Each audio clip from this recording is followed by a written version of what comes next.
Well, at around 5:30 this morning, security forces began surrounding the sit-in, certainly at Nahda outside Cairo University, with barbed wire. Now, at 7 a.m., according to eyewitnesses, they started firing tear gas at the sit-in in Nahda City, the sit-in at Rabaa al-Adawiya mosque. And many eyewitnesses are saying that live ammunition was also fired. They're reporting a constant sound of automatic fire. Now, there are clashes, too, being reported between security forces and Morsi supporters near the Tiba Mall entrance to the Rabaa al-Adawiya sit-in. Now, local TV channels are showing riot police with tear gas and shotguns getting ready to attack. Witnesses are also saying there are police on rooftops nearby and the sound of gunshots ringing out.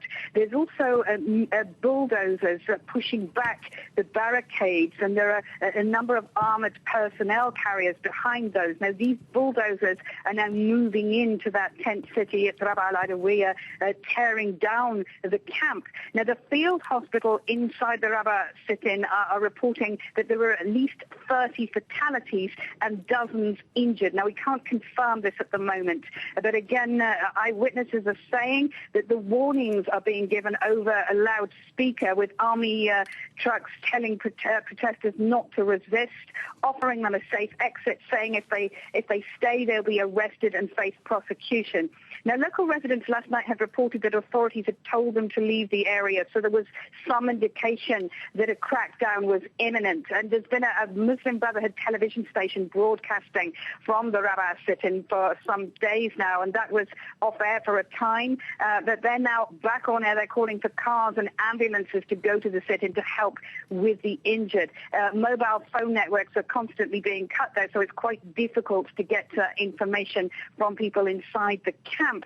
The Ministry of the Interior has just issued a statement saying that they are executing cabinet orders to disperse the pro-Morsi sit-ins at Rabaa al-Adawiya and Nahda Square, and they saying that they won't come after people who leave the sit-ins voluntarily, but if people don't leave, they will be prosecuted. Now, the Ministry of the Interior is saying there is one exit left open for the protesters to leave. They haven't said which that is, and people around there are telling me that they can't see which exit to leave. If there's only one exit, then of course we're in danger of having a stampede as people try and get out of that one particular exit. Now, we're also hearing reports that security forces are closing in on the pro-Morsi camp outside Cairo University in Nahda Square. There's reports of tear gas being fired on the protesters too. Local TV are showing footage of burning tents there and piles of burning car tires. It seems that protesters have set these on fire to try and repel the onslaught.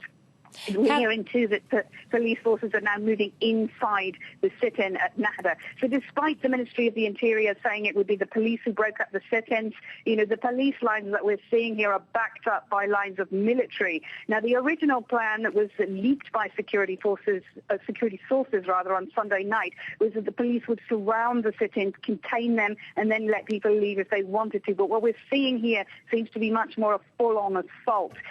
Just as earlier, that Egyptian TV are now reporting that one security officer has been killed in the dispersal plan so far.